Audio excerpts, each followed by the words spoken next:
Ate, ikaw ba si Natasha? Natasha ko yun. Ikaw yun eh. Yung, di mo ko naalala? Yung nag-vlog sa'yo nakaraang taon? Crystal pangalan ko kuya. Cristel? Oo. Pero naalala mo ako. Ako yung nag-vlog sa'yo nakaraang taon. Yung nagkita tayo dyan sa may Cubao, dun sa tabi nung bus terminal. Ah! Yung dito muloy? Na nagbigay? Oo, ako yun. Ay, ikaw pala yun. Anong ginagawa mo dito? Ano pa ba? Ganun pa din. Naghanap ng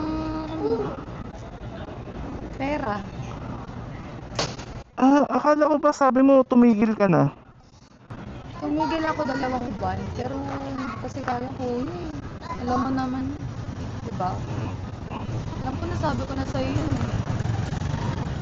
Ah, Kaya andito. Naghanap ko babae na.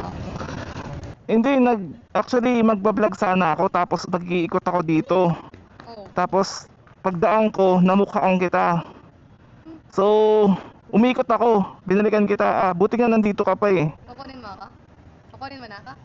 Hindi, na, na ano lang kita. Kumbaga, pamilyar ka sa akin kaya naalala kita. Kasi halos isang taon na yung lumipas eh. Di mo na ako yan? Wala akong pera ngayon eh. Pero, hindi nga, talagang bumalik ka talaga? Oo. Kailan pa? Tagal na din. 2 buwan lang ako nag-stop doon. 2 buwan lang ako tumigil. Di kinali. Nag-try naman ako mag-apply sa iba. Eh, kaso kasi, ano eh. Siyempre, pag-graduate na yung kapatid ko isa. Tapos, pangkain pa na eh. Kung kanina ka pa ba dito? Hindi na ako. Kasi zero pa. Kumain ka na ba? Paano nga kain? Zero nga. Wala nga ako pangkain. Ah, gusto ba bang ano? Kumain muna tayo. Ba't libre mo ako? Oh, lagi talagang ano, nakita lang kasi talaga kita dito. Akala ko na wala ka na kasi di ka nagre-reply dun sa chat ko. Wala na. Nagpalit na ako ng number eh. Kaya ka pala di. Ang dami kasi naghahanap sa'yo. Wala, nagpalit na ako. Sige, kunin ko na ng mamaya. Kain na tayo. Libre mo ako? Oh, Walang kapalit yan? Wala kang gustong kapalit? wala. Ano, tara. Sige, sige. Gagi. Akala ko kasi tumigil ka na. Tumigil naman ako. Kasi nga diba sinabi mo din sa akin noon. Oo. Kaso wala. Di ba, binigyan kita nun. Oo. Tapos, kinabukasan ba, bumalik ka ba agad? Hindi. Tumigil ako mga 2 buwan. Nag-try ako maghanap ng trabaho nun. Kaso, hindi nga sila tumatanggap kasi ng hindi graduate. Eh, hindi naman ako nakagraduate po yun. Diba, alam mo yan. Nag-stop ako para sa mga kapatid. Sige, sige. Mamaya na natin pag-usapan. Hindi na kumakain. Sige, tara.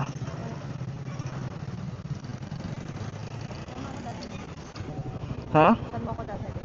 Kain lang tayo. Gagi na nahiwagahan na nga kasi nakita kita ulit dito. Ang tagal ko nang dumadaan dito pero hindi kita naaabutan.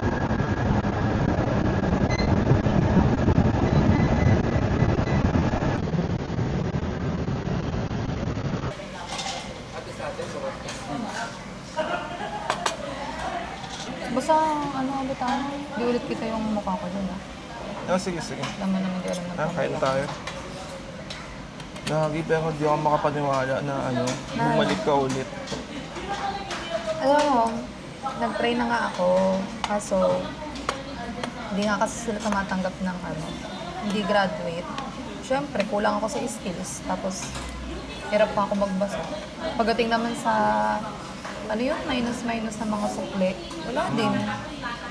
Kaya yun, siyempre, kukuha sila ng mas magaling. So, mas kinukuha nila talaga mga College graduate. college graduate. Oo, mas kinukuha nila yun. Kasi syempre, mas may alam yun. Kaya ako, ano bang natapos ko? Hindi nga ako nakapagtapos ng high school eh.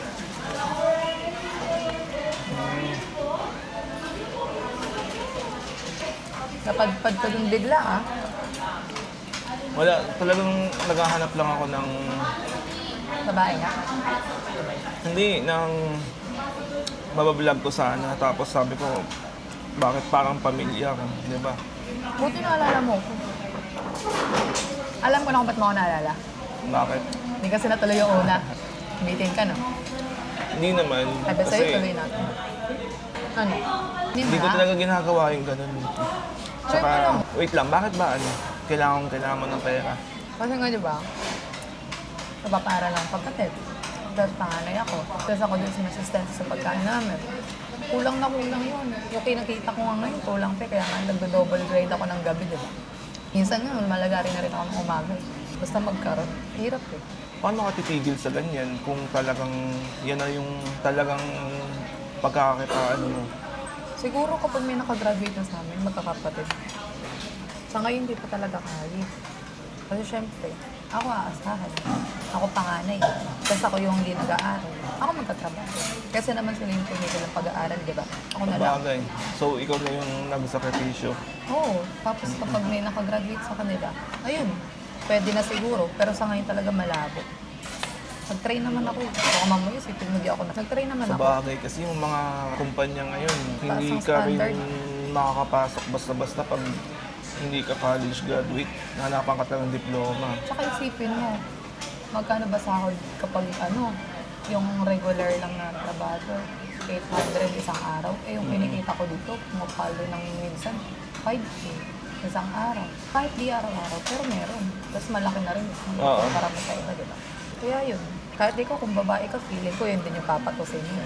Hindi ko rin masabi. Pero, Sa hirap ng buhay ngayon, diskarte na lang. Kakainin mo yung pride mo. Kaya mo nga ngayon, kung hindi mo ako i-regret, hindi ako makakain. nakita lang talaga kita. Kaya, sabi ko, parang, so akala ko kasi talaga, yung pangalan mo, Natasha. Kaya tawag ko sa'yo Natasha. Kasi Nagulat ako kanina. Tinawag mo ko Natasha eh. Iba-iba kasi yung pangalan na binibigay ko sa ano eh. Sa mga ganyan. Kaya parang di ako kilala. pero pangalan mo talaga, Cristel na. Hindi na yun alias. Baka alias na naman yan. Paano yun? Kaibigan naman tayo eh. So ano, halimbawa, paano ba ako makakatulong sa'yo? Kasi hindi rin ako makakapagbigay sa'yo ngayon ng pera. Kasi di ba dati, binigyan kita 7K. Oo nga, tapos di mo tinuloy. Sayang yun. Hindi, wala talaga. Gusto ko tulungan lang talaga kita. Pero ngayon, wala ako eh. Short ako ngayon eh. Kasi alam mo naman, nagmahal na yung mga bilihin, gasolina, di ba? Down payment. Pwede naman. Down Okay, payment? kahit 500 ngayon, tapos 500 ulit bukas, tapos kinabukasan. O kaya, Ang installment. pwede yun. O kaya, gawin mo na lang.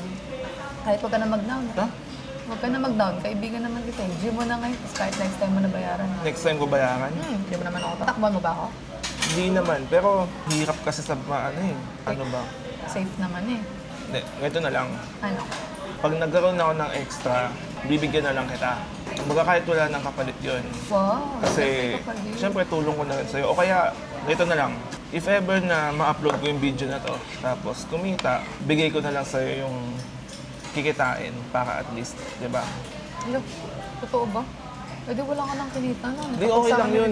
Okay lang yun. Kasi, parang, kumbaga, tulong ko na yun sa'yo para makaalis ka lang sa ganyang trabaho. Kasi, syempre, ang hirap naman yun sa babae. Hindi, syempre, di ba? Kasi yung nakaraang video, di ba? Yun, ganun ginagawa mo. Tapos hanggang ngayon, ganun pa rin ginagawa mo. Nakalipas na yung halos mahigit 1 taon, nandito ka pa rin. Oo nga, isang taon na tapos di mo pa rin ako inaan. Hindi kasi ganun yun eh. Kasi tsaka mahirap na, di ba? Kaya nga naman. tumutulong tayo tapos aanuhin kita. Dapat tulong lang, walang ano. Ano? Walang, yun na yun, walang ano. Sigurado ka dyan? Mm, Malugi ka niyan. okay lang yan. Ikaw lang At least, nakilala di ba, kung bimingi ng kapalit. hindi tayo hingin ng kapalit. Dito nga rin sa pagkain eh. Lakang tulong na neto. Hindi ka pa ba kumakain talaga? Anong oras ka pa ba doon? Nung pagdating mo doon, kakarating ko lang. Pero galing na ako sa ibang place. Mm-mm. Eh kaso wala kasi masyadong dumadaan doon. Kaya lumipat ginawa ka ko- doon. Oo, kaya lumipat ako. Eh doon kahit paano, madami-daming dumadaan. Lumipat ako. Buti na daanan mo ako. Tapos pinakain mo pa Din ako. kasi talaga ako naghahanap ng pasahero ko dyan sa Cubao. Naghahanap ako ng binablog ko dyan. Nagkataon na pag punta ko dun sa pwesto ko, nakita kita, namukhaan kita, sabi ko, ikot ako, baka Ang bilis sakali ng ako. mata mo. Tumitingin talaga ako sa paligid ko. Siyempre baka, alam mo na, nakita kita. Kung di mo sinabi sa akin na ikaw yung binlog mo ko nung last year. Hindi mo ako maalala. Oo. Kasi sobrang daming lalaki na nakilala mo. Hindi mo na sila maalala isa-isa. Pati nga pangalan ko, di ko maalala, di ba? Kung di mo sinabi. Ano ba mga pangalan binibigay mo? Dami. Baka malito ka. Ano ba mga sample na pangalan? Ayan, Yun nga, yung si una. Natasha. Natasha. Oo. Gira. Lira. Kung magkakatunog, yung madadali lang tandaan mo. Sam. Sam. Yan. Mga common na. Mga magagandang Rose. pangalan. Yan, mga Rose. Pero meron akong favorite na pangalan. Ano? Sakura. Sakura. Oo. Mukhang alam ko yan ha. Mabenta yun. Sakura. Mabenta yun. Pangalan pa lang, masarap na. Kasi ang Sakura kasi sa Japan, meaning nun, bulaklak. Oo nga. Kaya mabulaklak ako. Color pink pa. Sige. Basta ang usapan natin. Basta bibigay mo sa akin number mo kasi paano kita makokontak?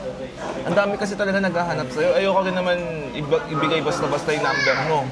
Kasi, Baka mamaya, pagtripan lang ako eh. oo.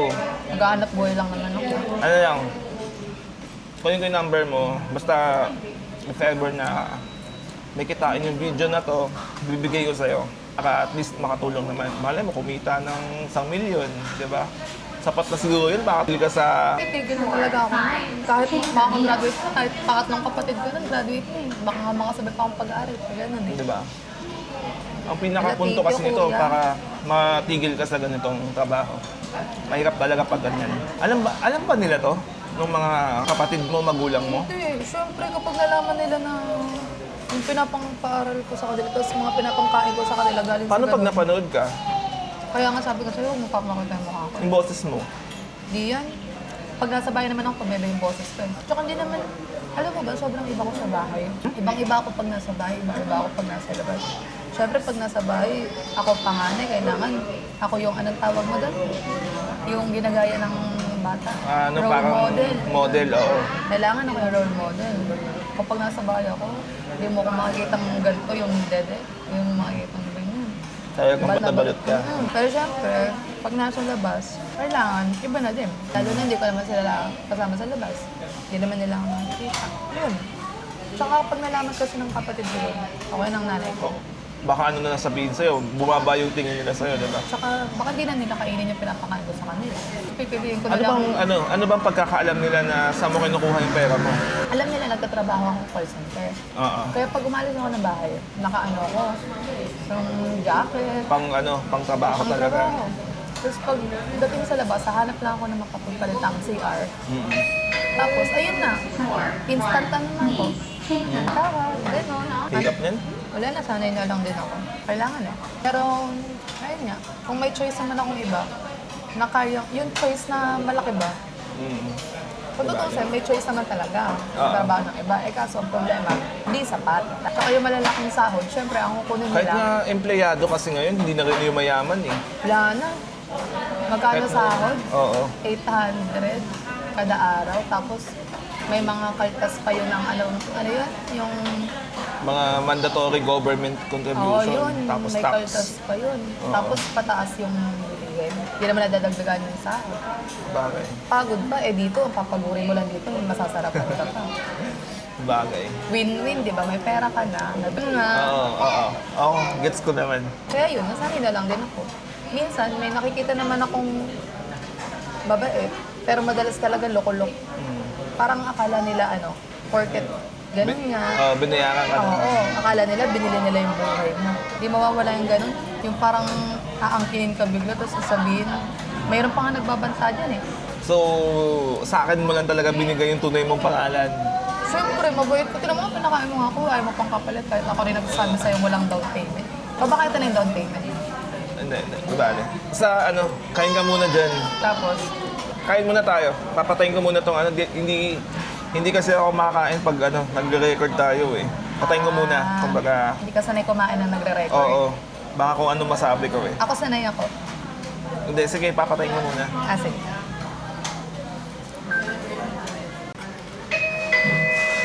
Door 1, please take the meal. Nabusog ka naman ba? Sobra. May energy na ulit. Ka na. Pwede na. May energy na ako. May lakas na. So, ano yan? Pagkatapos nito, saan ka magpapahatid sa akin? Baka doon Kasi na, pauwi na ako eh. baka doon na lang ulit, kuya. Kailangan ko Kung saan kita na. kung saan mo na lang ako nakita. Bakit? Tatry ko, baka may mahanap pa akong customer. Para may mauwi naman ako. Sorry talaga, kasi wala talaga ako ngayon. Kung meron lang, bibigyan kita. Hindi, okay lang. Itong kung hindi mo ako Doon ang pinakain. kaya ko, malibre ka ng hapunan. Pero pag yung extra pa, wala na ako eh. Kasi medyo short din ako eh. Kasi hirap ng taas ng presyo lahat. Okay lang. Alam mo, kung hindi mo ako pinakain dito, baka hindi ako kumain ngayong araw. Kasi yung iuwi ko, doon na lang sa mga kapatid ko. Ako, okay na ako. Okay akong sa kanila yung ganito, akin yung ganito. Sige, sige. So, okay ka na? Okay na okay, kuya. Sige. Sobrang busog na. Balik na kita doon kasi pauwi na rin ako eh. Sige, balik. Pero okay lang ha, binidyo kita ha. Basta hindi kikita ang mukha ko dyan, ha? Oh, hindi, hindi. Okay lang. Nalibre mo naman ako, busog pa. Sige, sige. Busog ka na ha? Ah? Busog ka na. Natutulala na nga ako eh. Saan ka ba umuuwi? Saan ka umuuwi? Bakit? Wala lang. Kung gusto mo lang i-share sa akin. Depende. Ayaw mo. Buta ng gabi dun sa kalalaki. Hindi. umuwi. Wala ka bang probinsya? Probinsya ko. Oo. Tas wala Batangas. akong probinsya ko. Dito kasi, palipat-lipat lang kami. Wala kayong parang permanenteng address. Nagre-renta lang naman kami. Tapos, yun, madalas na napapalis kasi kaya kapag bayad, tama. Dito ka ba lagi pumipesto? Hindi. Pero naisa-isa ko na tong kanto. So palipat-lipat ka lang. Oo. Kasi madalas may mga dumadaan. Mm. Tapos mayroon pa dito mga big time na customer minsan. Kaso bihira. Karamihan puro lang, mababa. Walang tip. Wala kang makababa. Ang laki. Okay ka na ba dito? Sige. Good luck sa'yo dito Sana hindi ka mapunta sa lalaking sasaktan ka lang. Pero sure ka okay ka na dito? Problem. Okay ka na dito? Tingnan mo, ang dami dito. Alin? Tabi-tabi. Mura yan. Motel? Oo. Hmm. Para makabawi ako doon sa pinangkain. Hindi gagi. Na ako dito. Uwi na ako. Chicken. Kita-kits na lang tayo next time. Hindi ka ba na... Bawi na lang ako sa'yo. Pag nagkaroon ako, message kita. Sure, totoo ba yung binigay mo sa akin number kanina? Totoo yun. Totoo yun. Baka di ka naman mag-reply. Tama, pag inaya mo ako, magre-reply ako. Sige, sige. Ay, no. O sige, mauna na ako. Hanapin na ako sa bahay. Kita-kits next time. Salamat, kuya. Pakabait ka na. Mabait naman ako. Cristel. Tama. Hindi Natasha. Di na. Hindi Lira. Hindi Sakura. Okay. Sige, sige. Sa pakain. Una na ako Bye-bye. Pakabait ka ha. Bye. Alright. Ay, lagi nakita ko na naman si Natasha. Cristel. Cristel pala yung tunay niyang pangalan. Sa bagay, hindi naman sila magbibigay ng tunay niyang pangalan. Hindi ko nga sure kung yun ba talaga yung tunay niyang pangalan na Cristel ba talaga. Anyway, ayun. So, ito real talk to. Kung sakali na may kitain tong video na to, bibigay ko na lang sa kanya para at least matigil na siya sa kakaganon, di ba? Hindi ko naman kasi kaya talagang suportahan yung pangangailangan niya kasi syempre wala rin naman tayong malaking kinikita, di ba? Kaya ito na lang itulong natin sa kanya at least di ba, kahit pa paano kung malaki kitain di swerte siya, di ba? So ayun guys, tulungan nyo na ako suportahan yung video na to para at least makasuporta tayo sa kanya. Ito, tunay to, promise. Nakilala ko lang siya doon sa app na yon at ayun. So naalala naman niya tayo. So yun guys, kita-kits na tayo sa next episode ng Libreng Sakay Serie. Maglilibreng Sakay Serie dapat ako ngayon pero nakita ko siya. Actually nagre-record na ako kanina maghahanap lang ako ng magiging pasahero. So yun, bye bye, babush.